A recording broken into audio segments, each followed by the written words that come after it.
Hi everyone. I want to share with you an idea I have. It's about having a city-based plan for rescuing broken down wheelchairs and scooters.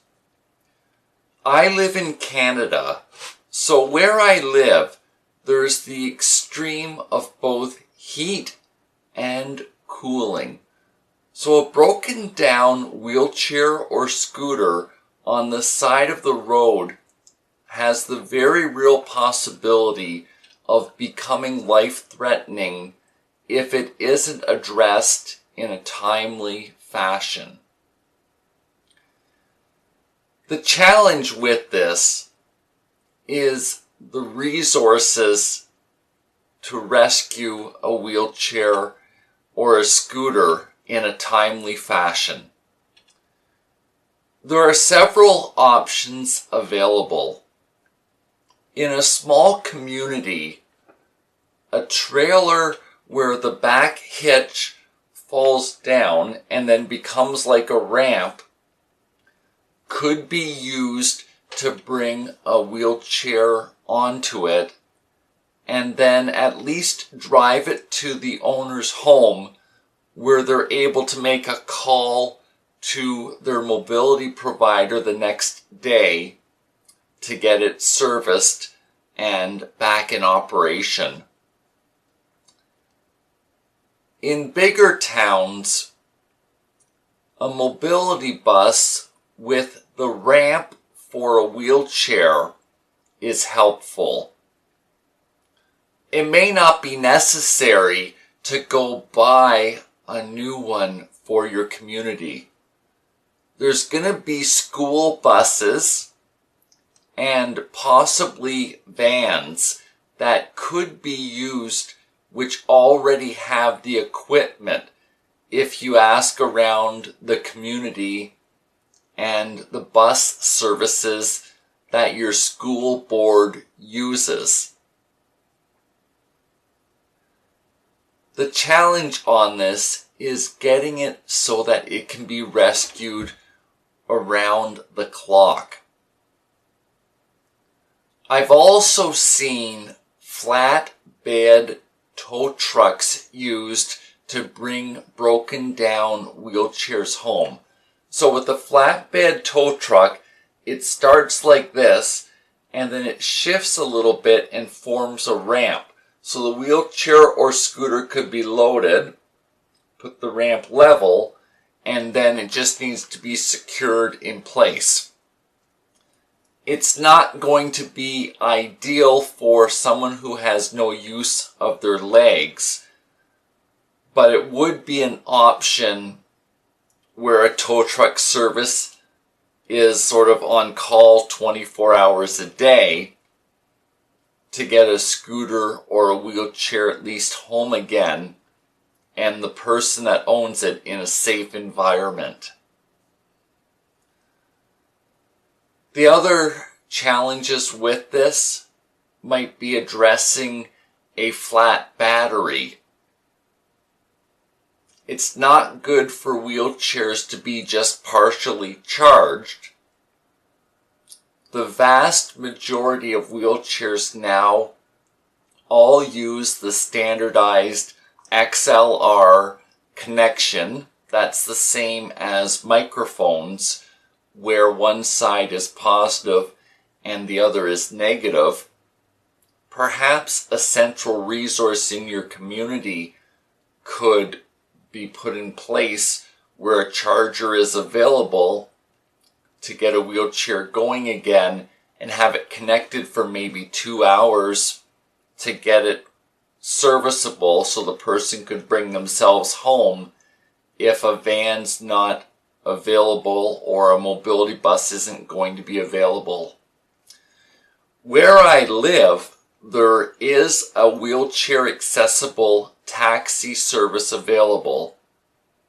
The catch on this is that a breakdown's not scheduled, and so it's not always practical to be able to rely on this service for a ride home when a breakdown happens. That's why I was suggesting something that's designated for your recovery, or maybe a multi-prong approach where some situations could use a tow truck, others could use a school bus. Then you get into the possibility of maybe recharging if that's an option. What I suggest you do is have a round table discussion of what's available in your community and then see if you can put a plan together.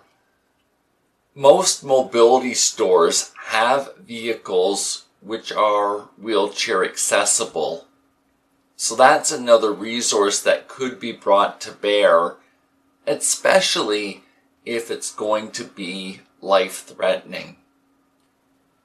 As the user of a wheelchair, both myself and for those of you who are watching this, what you should take away from this is that you need to plan for when you'll be rescued on the side of the road.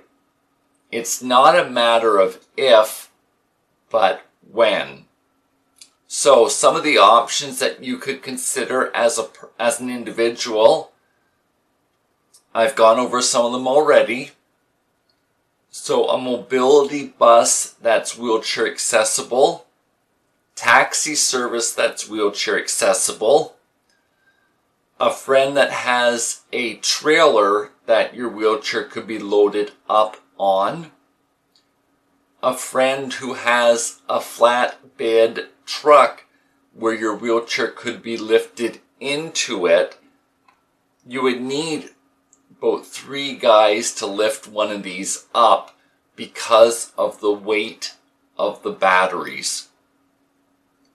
I say guys not to be sexist. The muscular system of a man's body would help prevent a back injury, so that's my concern. It's not that a woman can't lift, but I don't want to see an unnecessary injury be formed.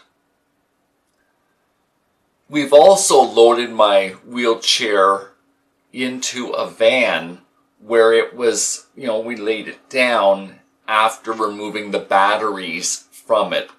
So that's another option if you have a friend that's got a van. Ultimately, at some point, your wheelchair is going to let you down in public, the same as cars, trucks, and vans do, and you're going to need to be rescued. If you plan ahead, and then you're able to communicate to those people who are around you what your protocol is, I tend to find that people will support and help, but they need the direction from you to know how and what it is that's needed in order of priorities. Taking care of a health condition may be a slightly higher priority, like getting an ambulance to you and then reconnecting with your scooter or wheelchair a few hours later may be more important, depending on what your needs are. So I encourage you to have a think about this, or sit down with a social worker or occupational therapist and talk this through. Another resource to plug or pick the brains of would be a mobility store that you deal with, so they might have some ideas of the resources already existing in your community. But in the bigger picture, I encourage you to lobby your city council for a citywide plan. The fact is that the population, especially here in Canada, is aging. The use of scooters are going to go up, especially when you consider the cost of fuel for vehicles is going up. It's more economical to use a scooter. And for some cities, it's more practical to use a scooter than to take a car out. So it's important to have the infrastructure to support the needs in order to avoid a crisis from developing. I mean this well. It's to get you thinking through so you're set up and it's helpful to the people who need it. Thanks for this time that you've spent with me today. Bye for now.